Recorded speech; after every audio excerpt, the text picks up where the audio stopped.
Back on the stage here at the PlayStation booth, E3 2014. One of my favorite people. Hi, Rami. Hi, Anthony. Rami from Vlambeer. A couple of my favorite games ever of all time. I'm still playing Luftrausers. Oh, wow. Nice. That's good to hear. And you are up here to tell us about Nuclear Throne. Yep. Which I am also playing obsessively right now. Yeah, Nuclear Throne, it's been a crazy project. Obviously, it started about a year and a half ago with a tiny game jam.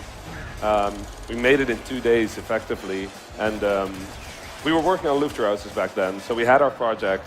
But then we noticed that after that game jam, we just kept coming back and added a new weapon, or added a new enemy type, or a new character to Nuclear Throne, because it's so much fun to be able to play a game of your own and just add little things without it being your main priority all the time. Yeah. And this is kind of, Nuclear Throne is kind of a top-down roguelike shooter. Yeah, so it's a top-down shooter with procedurally generated levels. Every time you play, you get a new world, new levels to play around in. And the characters all have their special active and passive ability. And on top of that, you can mutate them during the game to have over 30 skills at the moment that all very, very much change how the game plays and how the characters play. And those are also randomly given to you. So you might be, in one run, you might be able to get shotgun fingers, which will increase the power of your shotgun. While in another run, you might get stuck with extra legs, which will just make you faster. So there's a lot of randomness to the game, which for a developer is really exciting. Because normally when you make a game, you know what's going to happen. Yeah. You're the developer, you know what's going to happen, so it's not really that exciting when you play it. You know, like if I step into this box, this will happen. And here I have no idea. Every time I play, I can get killed in the first world. I feel like it's got to be as interesting to kind of develop as it is to play. Yeah. Because you're trying to tighten and tweak these game rules. You guys are very, very active with your community. Yeah. You've been building the game for a while now and releasing weekly updates where you're just tweaking things every week. Yeah, I mean, it's that thing where a lot of people say they make the games they want to play, and to me that sounds really sad. It's just like you're the only person that's not going to be able to properly enjoy them because you're making it, right? For you, it will always be something that you're working on rather than something you can play. Yeah. So at Vlambeer, we've always really focused on making games that are fun to make and that we just enjoy putting together. And Nuclear Throne is very much one of them. Well, one of the things that I like about you guys is a couple of your games, you just sort of take on genres that you don't necessarily love. Genres that you kind of are like, why this? Why do people play this? This feels broken. You took on a fishing game, having never fished before. Yeah. And it wound up having shotguns in it. I mean, fishing with machine guns just sounded really reasonable to me.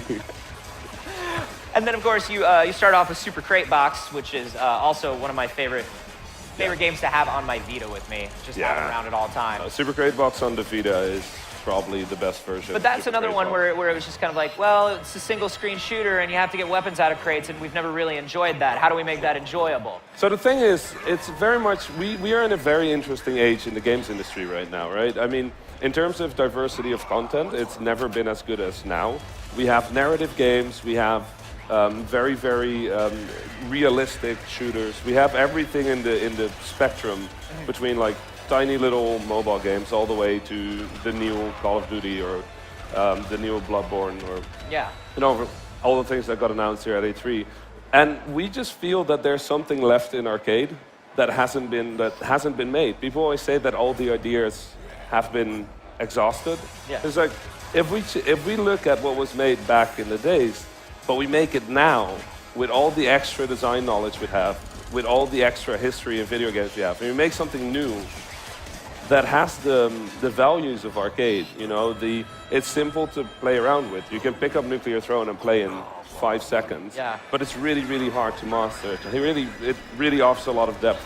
We think arcade is not dead. We think there's so much left to explore. That's kind of what we do. So what did you want to bring to Top Down? What did you see that was missing that you wanted to put in Nuclear Throne? I mean, we really felt that in terms of procedurally generated games, the focus tends to be very much on games that are slow, and thoughtful that allow you to process your action. Roguelikes are traditionally turn-based. It's where you have a lot of time to think through. But even games that we absolutely love that sort of play with the roguelike genre, like Spelunky, are still relatively thoughtful games. You get to sort of plan out your moves and figure out what you're doing. Nuclear Throne doesn't allow you that. I mean, you're walking around, there's a few dozen enemies all shooting at you. You are a crystal that can turn into a shield that reflects bullets. You have a shotgun, figure out what you do before the giant metal dog wakes up and eats you or something, right? It's very much, it tries to overwhelm you.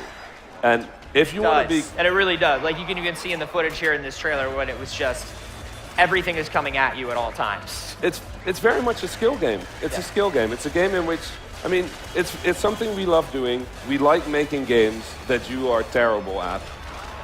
Because if you get to be terrible at a video game, you get to be good at it when you get better. Yeah. Right? And a lot of games nowadays just sort of hold your hand and guide you through the thing. That's fine. But we want to make a game where if you can get to the final world of Nuclear Throne, that's an absurd achievement. If you can get to World 3, that's already an achievement. Yeah. We've been showcasing the game here at E3 for 3 days straight now, and I don't think I've seen anybody make it past World 2 yet. And some people have been playing for hours here in the booth. I feel like that's so common in these procedurally, like World 2 and Spelunky is also the one where it's like, if you can get past World 2, it's almost kind of smooth sailing because that's the one that tests you and lets you know whether you're a good player or not. Tell us a little bit about some of these different character classes and some of these abilities. Like, what kind of stuff do you get to use and play with? So one of our favorite things about the game is the characters. We've never really made a game that is so much about characters as this time. We have a fish that plays a guitar, and Fish used to be a police officer. One day before his retirement, the world just got destroyed in a giant apocalypse, and he turned into a fish. So he's been trying to deal with that, and he's pretty sad about it. We have Chicken, who is Chicken with a katana and a bandana that really likes samurai movies. And she's kind of cool because when we came up with Chicken, the idea was, can we make a character that you can keep playing after you die for a few seconds to try and revive yourself? Yeah. So when Chicken dies in the game, she loses her head, but you can still run around with the body without a head and try to find a medkit. And one of my favorite characters is Melting, which is super weak. If it gets hit once, it's over. But you can blow up the corpses of enemies as explosives and damage other enemies with them. So it very much changes the dynamic of the game. And it's also really clear, Melting is a really clear explanation of one of the design goals we had for the game, which is that all the special abilities you have are infinite. So they're not things that we limit with mana or with energy or with cooldowns or whatever. Like those are very much very game things, very game-like things, and we wanted to try something new. So all the special abilities in this game are infinite, but they all come with an advantage and a disadvantage. Or they use something that is already in the game to decide whether you can use it or not. So in Melting's case, you can blow up corpses.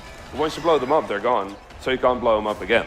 Right. And in that way, we still limit whether you can use an ability forever. It's really funny because it makes you change the way you think about playing and using special abilities, because I found myself psychologically trained to save my special.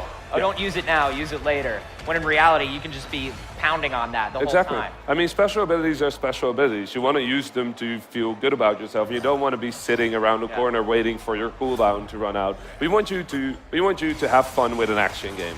Like, it is a procedurally generated game, but for us, it's very much, how can we make the best feeling action game that has been made in forever, right? Like, how can we make this the best action game? How can we make that shotgun feel like the best shotgun you've ever fired in a video game?